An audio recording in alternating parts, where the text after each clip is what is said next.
Most of you aren't subscribed. Make sure to subscribe, as it helps out the channel.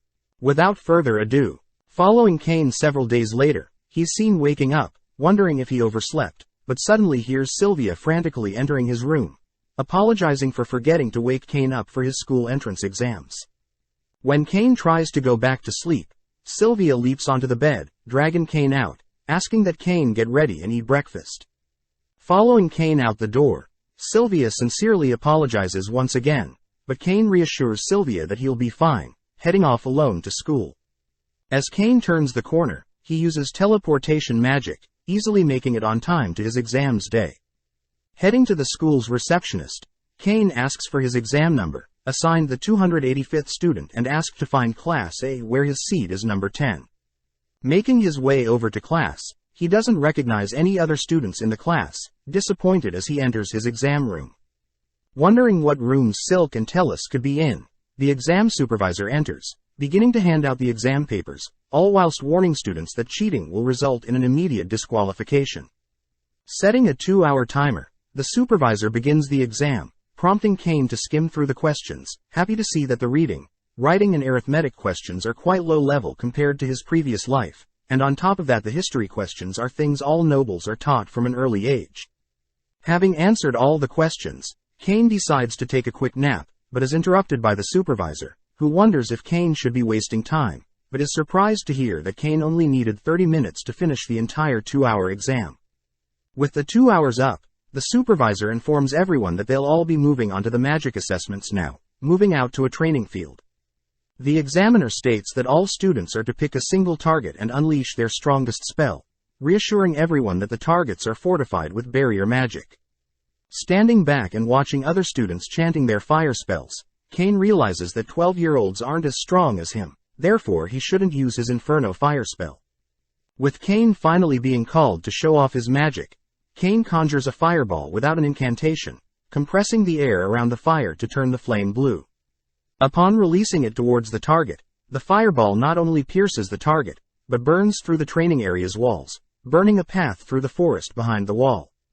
Realizing that even his low-tier magic is godly, Kane hears the supervisors instruct everyone to move onto the swordsmanship's exam, as the supervisors run to check out the damage caused by Kane's spell.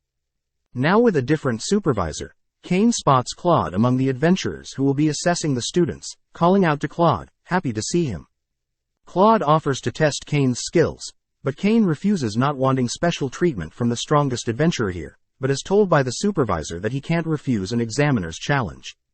Now standing off against Claude with a wooden sword, Kane notes that he can at least fight seriously, knowing that Claude is quite high rank.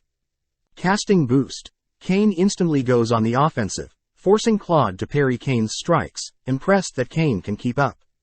Wanting to push Kane further, Claude casts Boost as well, both accelerating faster and faster, making Kane happy that he was the one to duel Claude, as Claude would have severely injured a weaker student. Just then the supervisor orders the two to stop, since they both are scaring the other students, having been exchanging strikes and lightning speed. Offering to take on a quest together in the future with Kane, Claude is sad to hear Kane refuse his offer, but just then the supervisors ask for Kane to leave, as his examination is over. Returning home, Kane is greeted by Sylvia, who's happy to hear that Kane was able to complete all his exams, already believing that Kane will be accepted by the school, but Kane asks Sylvia to hold back the excitement until the results are officially released. Several days later, Kane is before the king, explaining his reasons for clearly destroying the school's property when taking his exams. Apologizing for underestimating his skills, Kane reveals that he is capable of emperor-level magic, offering to show everyone, but everyone asks that Kane refrain from it, knowing that even Kane is unable to control the effects of emperor-level magic. More importantly, the king mentions how both Silk and Tellus didn't see Kane anywhere, asking to know where Kane went to take the exam.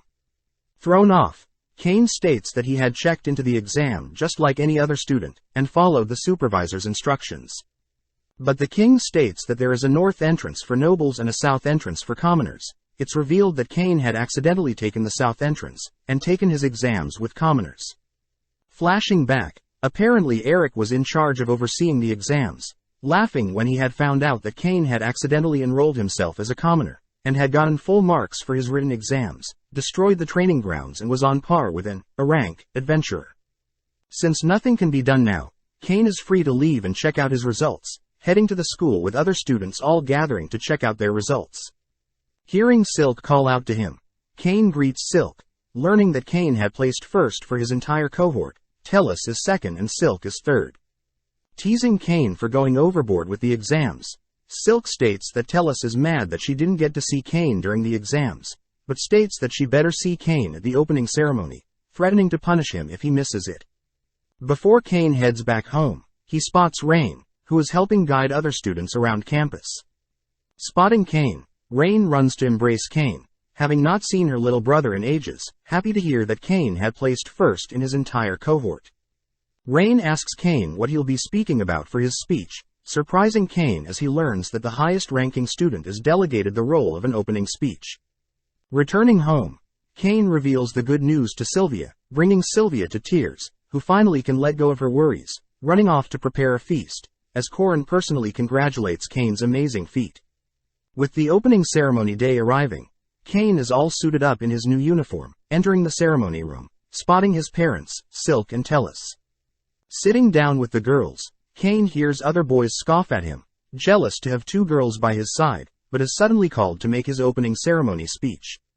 Starting off by admitting that he took the wrong entrance during the exams, Kane is able to get the audience to laugh, allowing him to state that he plans to hopefully make friends regardless of their status and skills, getting an applause from everyone. Before Kane can leave the stage, he learns that the king has also offered to make a speech as well, standing awkwardly beside the king on stage.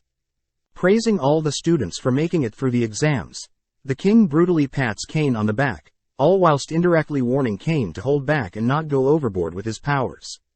Heading to his first class, Kane sits with Silk and Tellus, listening as their homeroom teacher introduces herself as Elka von Portley.